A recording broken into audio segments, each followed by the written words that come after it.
Seattle stand out.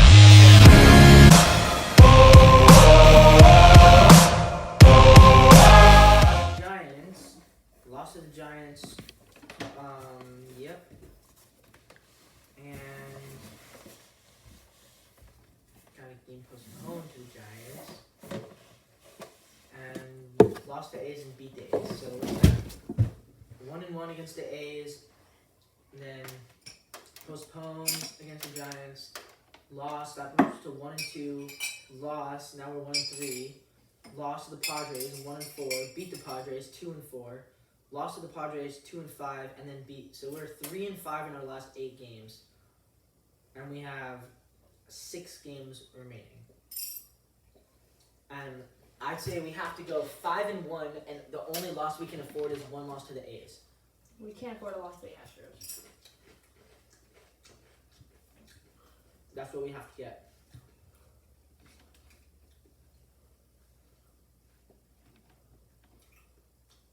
We have to sweep the Astros, 100%. Marco Gonzalez got his first win against the Astros. First career win. Took a while. Yeah, it did, but he finally did it. I wonder where Marco Gonzalez stands on the ERA. Marco Gonzalez is now 22nd, Pretty good. and I don't know. Does he get a lot of strikeouts? No, he's pretty low on strikeouts. He's 31st in strikeouts. So not bad, but probably not good enough to be contending for the Cy Young. But still, I mean, as far as Okay, we're starting the show. number 9. Yeah. All right, starting the show off.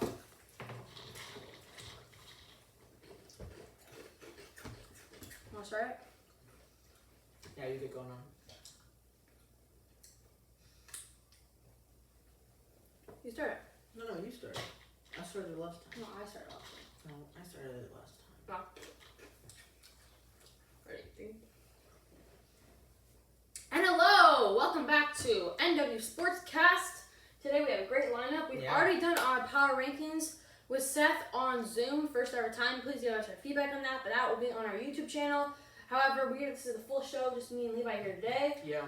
It's going to be a good show. We're going to start off with our winners and losers of the week for all sports. Then we're going to go into some Mariners talk. We're going to talk about the Sounders a little bit, talk about the Seattle game, and we're going to finish it off with some NBA playoff reactions / predictions for the rest of the playoffs. So, I want to get started.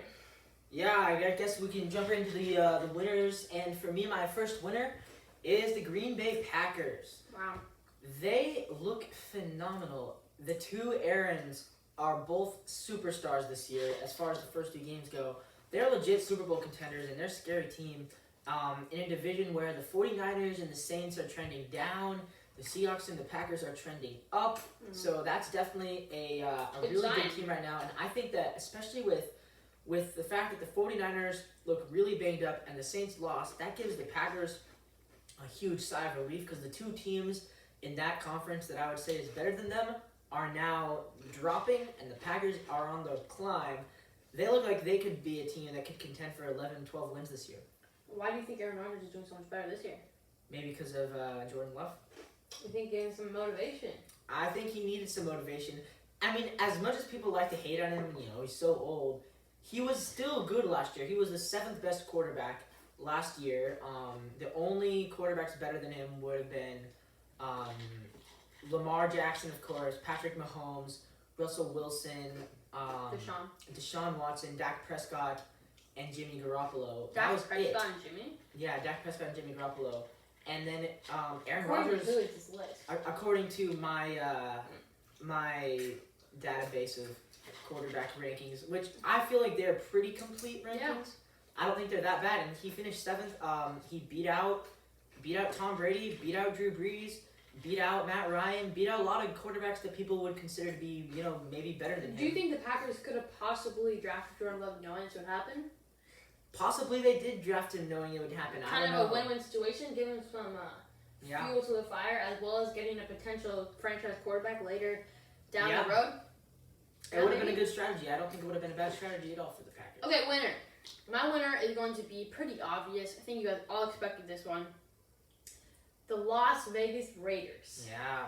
I mean, the Raiders with Derek Carr, Josh Jacobs, that defense, John Gruden, their coach, they played a great game against the Saints. They beat the Saints fair and square. I know it was without Michael Thomas. I know Drew Brees did not play well. Drew Brees looked like he was throwing a medicine ball and not a football yesterday. Mm-hmm. He was just heaving that thing, could not get it out of his hands quick enough. They played great. You gotta give them some credit. People are finally putting some respect on the Raiders' names. Maybe finally realizing that Derek Carr is not a terrible quarterback. And I've never thought it's Derek Carr's fault. Mm-hmm. I've always thought the team around him. I don't think Derek Carr is the type of QB that can single-handedly carry a team. No. But I don't think he's a quarterback that can diminish a team. I think he's a very average quarterback. Yeah, right along the average. So I don't think there are no problems quarterback. But I think if they play like this the rest of the year, they are a serious contender coming out of the AFC to get a couple upsets in the playoffs. Do pretty well. The Raiders really impressed me. Yeah, that's a good pick. All right, moving on to our next group of winners. I have the Padres. Why do I have the Padres? Well, 14 years. It took them 14 years, but they're back in the playoffs. Oh, wow. They clinched their ticket by beating Almost the as long Mariners. as the Mariners, yeah. Yeah, but they ended their streak, and the Mariners have not. So, kudos to the Padres. I mean, the Mariners kind of are trying to copy what they did in their rebuild, and hopefully it'll work. Mm-hmm. The Padres have tried to rebuild before. It didn't work very well, but, they seem to have figured out. They got the veterans in there, like Moustakas and Will Myers and Manny Machado, Eric Hosmer, and then they got the young guns. And man, Tatis looks great. Yeah. He's been in a little decline. Probably won't be that's getting the MVP why I anymore. disagree with your picks. I feel like you really want to see your young rising star do really well. Mm-hmm. And he just hasn't been doing well the last couple of weeks, so that's why I wouldn't say they're a winner. I'd say they are. They made it to the playoffs. And But I think everyone knew they were. I think everybody knew they were going to make the 14 playoffs. years. So I think for this week they're not winners. I see where you're coming from, though. I don't think it's a terrible pick, but I would not And personally plus, make that pick. their pitching staff looks great. They got a couple guys in there. Denelson Lamet. He carved out the Mariners, and he looks like he's a stud. How old is that guy? Like 22. He's pretty young. Yeah. He looks like he could be really good. Who's your second winner? I have our hometown quarterback for the Seattle Seahawks, number 3, 5'10", or no, 5'11", Russell Wilson. Yeah. Russell has been playing great. People are finally putting some respect on his name. He has not gotten one MVP vote. That is insane. Russell Wilson's one of the best quarterbacks in the league, if not the best. He's the best quarterback in my opinion. He's playing the best football right now in the entire league. He's front-running MVP going into week 3. He's playing great. That's what the Seahawks need from him. He's looking like he's rising, even though he's on the wrong side of 30. It looks like he's rising, which is what you want to see. And I would not be surprised if this guy plays till he's 45. I mean, I would be surprised. He's taking great care of his body. He said in an interview he wants to play till he's 50. So I mean, he is on the rise. Russell's playing great, throwing one of the best deep balls in the league. He is on track. He's on track for 72 touchdown passes. You know what's crazy is he has almost as many touchdowns as incompletions. Yeah, 9 touchdowns. 9 touchdowns to 11 incompletions. And just the one interception, which wasn't and if you even get rid of the interception, then that's 9 to 10. It's even better. Without an INT, I'm gonna ignore that INT. That was 100% Greg Olson's fault. No offense, Greg. I mean, I love you, but that was your fault, buddy. But I give it to Russell Wilson. Should have probably closed the game out on 3rd and 1, which is my one knock. If I'm a quarterback, I do not, even if that play call comes in, I do not throw the ball 50 yards down the field on 3rd and 1. Yeah, it was an interesting decision. A first down, like 2 yards in that situation is the same as 50 yards. So I don't know what the play calling was there, but other than that, he played great, best quarterback in the league. That is my week number 2 winner. Your number 2 winner. All right, for me, number 3, I'm going to go to a sport that we really haven't touched on at all so far in this podcast. I'm going to go with my very own from the PGA Tour, Bryson DeChambeau. He destroyed. He won the U.S. Open, and he ran away with it on the last. He wasn't winning going into the last day, but he ended up winning by like 4 or 5 strokes. So he pulled off a really great victory for the U.S. Open. So really talented golf player. Pretty young guy. He's the thing about DeChambeau, there's not anything skill-wise that really sets him apart, except for his ability to drive the golf ball. I mean, he can just hit it so far, and it's really impressive to see because most of the golfers aren't able to hit it that far. The Frenchman. Yeah, DeChambeau. So yeah, for me, I say DeChambeau for winning. I think it was his first U.S. Open. It may have been his first major as well. So good for him. Good for him. I mean, I like to see the underdogs. Other than Tiger, I want to see an underdog win. So good for that guy. So my last winner is, oh my God, it's on the tip of my tongue. You know, it's on my tongue. Wait, the Sounders. The Sounders. Of course, the Sounders is a winner. They have taken over the Sporting KC as the top of the standings. They're doing great. They're on a little bit of a run. Our rivals, the Timbers, are coming over. I don't know.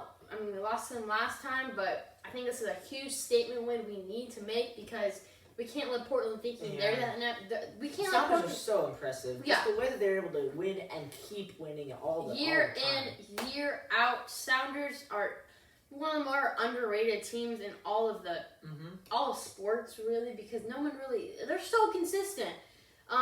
Top of the leaderboard, right? They're definitely making the playoffs this year.